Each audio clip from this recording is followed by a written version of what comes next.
60 HP মোটরের collection করবো। এখন আমরা ওই লুপগুলো করে নিচ্ছি, তারপরে আমরা কালেকশন করব। এখানে যে আমাদের গ্যাস টস দিয়ে সবগুলো আমরা করে নিচ্ছি। এরপরে এখন আমরা টিউব ঢুকিয়ে পরে কালেকশন করব। যে হচ্ছে কাজ, দেখি কোন তো কী করা যায়।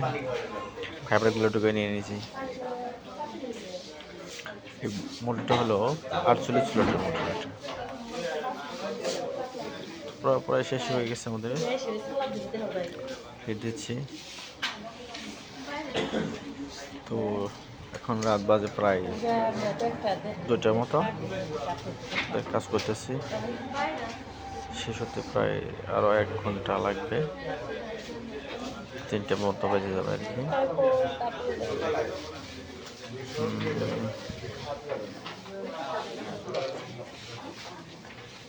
শেষ প্রায়।